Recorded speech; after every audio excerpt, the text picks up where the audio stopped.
You can use green screen. Also, you will see the demo, and also you will get the tutorial on how to create this by yourself. Okay यस्तो खाले airplane map animation कसरी गर्ने हेरौँ है त। प्लेनको फोटोलाई click गर्नुस्, त्यसपछि effect कन्ट्रोलमा गएर चाहिँ position Ki frame on गरिदिनुस् toggle animation.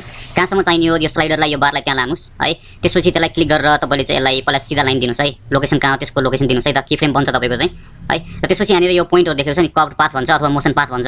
त्यसलाई चाहिँ यसरी कर्भ बनाइदिनुस् है। त्यो माथिबाट यसरी मुभ भएर जाने होस् भनेर है। पहिला चाहिँ यताबाट बनाउनुस् फर्स्टबाट। त्यसपछि तपाईले फेरि यसलाई क्लिक गरेर चाहिँ यहाँनिर तपाईको चाहिँ सेकेन्ड पोइन्टमा अर्को देखेको छ लाइनको तलपट्टि, यसलाई चाहिँ फेरि माथिपट्टि कर्भ बनाइदिनुस् यसरी है। भिडियोमा देखाए जसरी यसरी कर्भ पाथ बन्छ, एउटा मोसन पाथ बन्छ है त। यसरी गइराछ अहिले है। प्लेनलाई चाहिँ तपाईको चाहिँ घुमाएर है, टिल्ट टाइपले चाहिँ घुमाएर लानु पर्यो नि त। त्यो गर्नको लागि रोटेसनको की फ्रेम अन गरिदिनुस्। अनि 5 फ्रेम अगाडि आउनु, शिफ्ट प्लस एरो दाबेर अनि रोटेसन घुमाइदिनुस् यसरी है। 5 फ्रेम अगाडि आएर गर्दा पनि हुन्छ अथवा एक फ्रेम 2 फ्रेम 3 फ्रेम गर्दै आए पनि हुन्छ। तपाईलाई जुन सजिलो लाग्छ त्यसरी गर्नु होला है। मैले चाहिँ 5 फ्रेम पनि गरेको छु, कति घरि तपाईको चाहिँ 1 फ्रेम पनि गरेको छु, म्यानुअली मिलाएको छु है। यसरी चाहिँ अनि चेन्ज गर्दै तपाईले चाहिँ शिफ्ट प्लस एरो गर्दै अथवा एरो मात्रै गर्दै है, फ्रेम चेन्ज गर्दै तपाईले चाहिँ यो की फ्रेमहरु बनाउँदै जानुस् है त। की फ्रेमको कन्सेप्ट छैन भने तपाईलाई यहाँ थोरै कन्फ्युज हुन सक्छ। की फ्रेमको बेसिक भिडियो तपाईको 2-3 टा मैले पहिला हालि पनि सकेको छु, हेर्न सक्नुहुन्छ है त। की फ्रेमको कन्सेप्ट छैन र सुरुमा यहाँ हेर्दै हुनुहुन्छ भने कन्फ्युज हुन सक्छ है त। यसरी चाहिँ मेरो यो बनिसकेको छ है। थोरै केही बिग्रिराखेको थियो यहाँनिर, मैले चाहिँ त्यो मिलाएको छु है। नर्मली यहाँनिर यो पोइन्टमा चाहिँ मैले की फ्रेममा केही मिलाइराखेको छु है।